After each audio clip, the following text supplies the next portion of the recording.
I'm truly committed to Rex. So if that's something he feels totally strong about, that's fine with me. He's never been married before. So if he wants to experience that, I'm okay with that. Reba McEntire exclusively told E! News that although she has been married twice before, she wouldn't be opposed to a third trip down the aisle with boyfriend Rex Linn. Reba McEntire loves Rex Linn, and she'll never stop.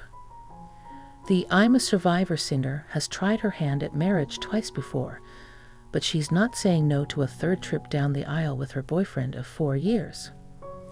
If that's something he feels totally strong about, that's fine with me, she exclusively told E! News Francesca Amiker. He's never been married before. So if he wants to experience that, I'm ok with that. And though Reba, 69, joked that she doesn't have much faith in being bound by a piece of paper or ring, she is truly committed to Rex.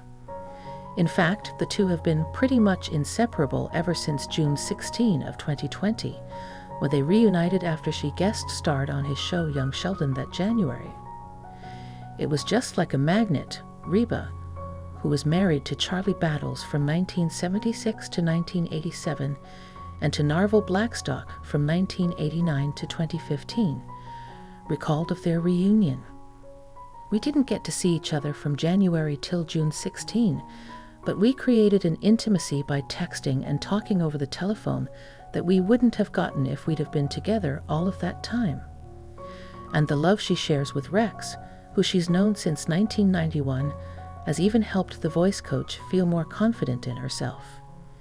When you do love yourself, that means you're confident, you're comfortable, she said. You love yourself, and it's easier to love others. Reba's message of self-confidence is one she's exploring in her partnership with Dove, which is celebrating 20 years of real beauty and a commitment to not use AI in ads. That's a great thing, Reba said, because in my industry, that's what we're finding right now. We want to be presented as ourselves. Keep reading for more fascinating facts about Reba. An early start. Born in 1955, Reba learned at an early age that she just might have what it takes to make money singing. When she was 4 years old, she earned a nickel singing Jesus Loves Me while standing in a hotel lobby in Cheyenne, Y, where her father was competing in a rodeo. According to a 2018 Wall Street Journal article, she got the idea from watching her older brother Paik earn a quarter for singing Hound Dog for some delighted cowboys. Behind the wheel. By 5, Reba was taking driving lessons out on the family ranch in Oklahoma, helping drive her father's truck while he pushed hay off the back to feed the cattle. And when she turned 16, she won the title of Miss Ford Country thanks to her winning essay. Her prize? The use of a new Ford truck for 6 months. And in that time, she put 18,000 miles on the car. The family business. Reba was born with the rodeo in her blood. Her grandfather, John Wesley McEntire, won the steer roping world champion title in 1934. And her father, Clark McEntire, claimed the title in 1957, 58, and 61. Daddy was world champion steer roper 3 years. Grandpap was a world champion steer roper, she told CMT in 2011. So we had champions in our family, and I consider my mama a champion for just putting up with all 4 of us kids. Over a barrel. Reba's first love was barrel racing, which involves riding a horse while attempting to complete a cloverleaf pattern around barrels in the fastest time, and competed at rodeos during her childhood. But her champion daddy got real with his daughter about her future prospects in the sport and encouraged her to pursue singing instead. As she told CMT in 2011, it hurt her feelings, but she quickly realized she had a talent that would change her life. When I got good attention from the singing, she said, I knew that was probably where I needed to land. Broadway debut. In early 2001, Reba starred in the Broadway revival of Annie, Get Your Gun, with a performance the New York Times called without qualification the best performance by an actress in a musical comedy this season. The run marked her second time playing sharpshooter Annie Oakley, following the 1995 TV movie Buffalo Girls, which co-starred Angelica Huston as Calamity Jane. Big break. In 1974, Reba was hired to perform the national anthem at the National Rodeo in Oklahoma City. During the performance, she caught the ear of country star Red Steagall, who helped her record a demo and land a deal with Mercury Records. In 2007, the pair recorded the song Here We Go Again together. Backup plan. While waiting to catch her big break, Reba enrolled at Southeastern Oklahoma State University with the intention of becoming an elementary school teacher, following in the footsteps of her mother. Of course, it was her minor in music that wound up coming in handy. First love. In 1976, Reba married steer wrestling champion and rancher Charlie Battles, who was a decade older than her, and who had 2 sons from a previous marriage.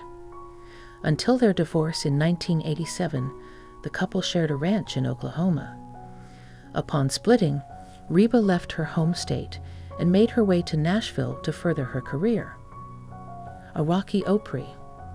When Reba made her debut performance at Nashville's iconic The Grand Ole Opry at the start of her career in 1977, she almost wasn't let in the door. Her booking agent had to make some calls after her name was erroneously left off security's list of performers. And then, despite the fact that her parents and older sister drove 1,400 miles to see her, the performance was cut to a mere 3 minutes. Why? A surprise appearance from Dolly Parton. Despite the rocky start, her relationship with the Opry remains an important one. She was inducted into the Opry in 1986. "The Grand Ole Opry is a home," she said at the time.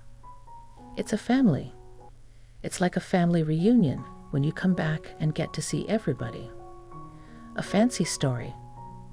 Reba's 1990 hit Fancy may be one of the most beloved tracks in her discography, but did you know it's actually a cover? The song, about a poor woman who turned to prostitution to build a better life, was actually first written and recorded in 1969 by Bobbie Gentry, one of the first female artists to compose and produce her own material. "Fancy is my strongest statement for women's lib, if you really listen to it," Bobbie said about the track in 1974. "I agree wholeheartedly with that movement and all the serious issues that they stand for: equality, equal pay, daycare centers, and abortion rights." Tragic loss. While on tour for her 1990 album, she suffered a great loss when one of her band's 2 charter jet planes crashed near San Diego, Calif. On March 16, 1991. 8 members of her band died in the accident, along with the pilot and co-pilot. "She was very close to all of them," a spokeswoman said at the time. Some of them had been with her for years.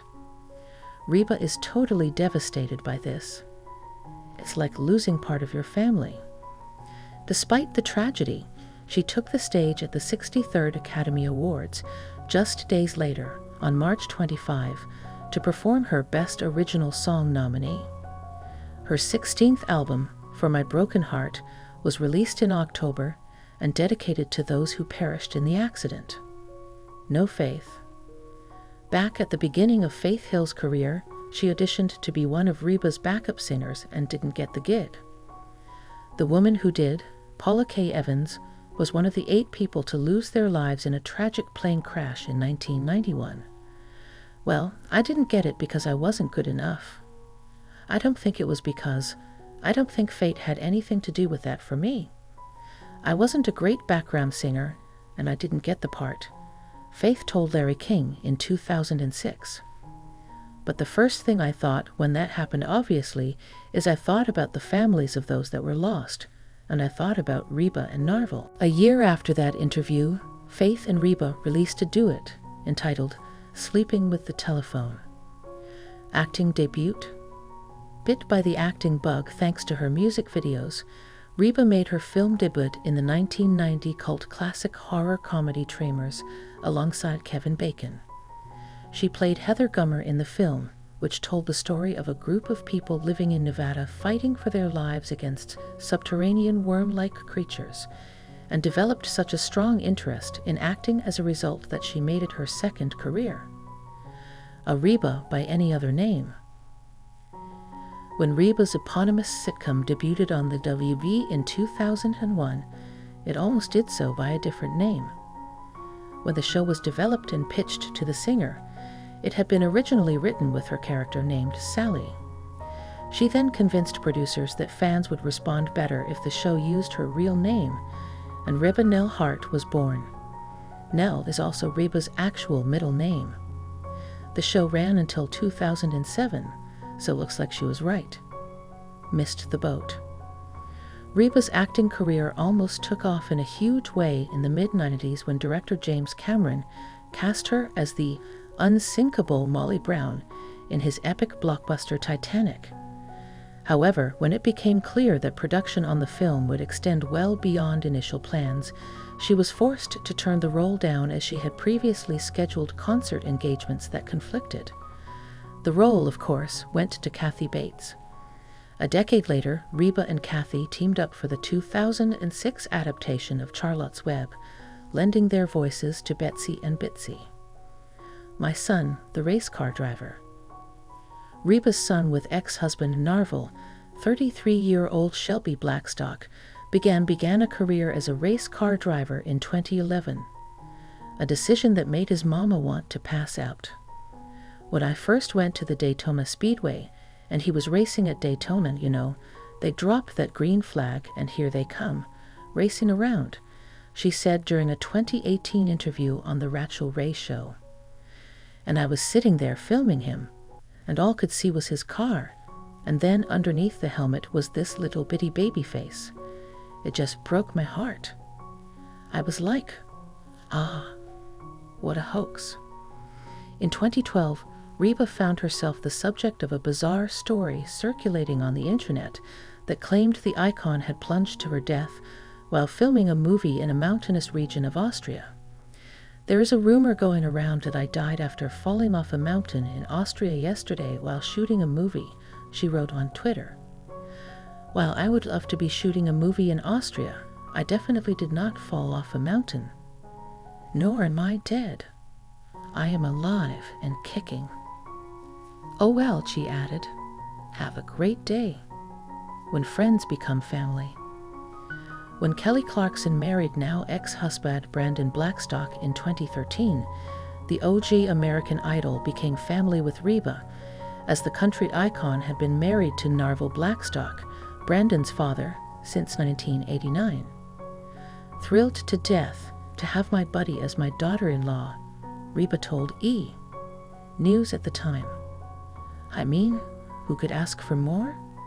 She and Narvel have since split. A new kind of criminal. In early 2018, as Kentucky Fried Chicken was introducing their new Smoky Mountain BBQ chicken, Reba was recruited to become the franchise's next and first female, Colonel Sanders. I grew up with Kentucky Fried Chicken. It's part of my story, and I'm so excited to now be part of theirs, she said in a press release. I've held a lot of roles in my life, sort of like the Colonel himself, but this is certainly the most unique one yet. An historical career. Reba bears the enviable distinction of being the only solo country female artist to achieve no. One across 4 decades, beginning with 1982's Can't Even Get the Blues. Please don't forget to like, comment, share, and subscribe to my YouTube channel Jaxcey N24. Thank you for watching.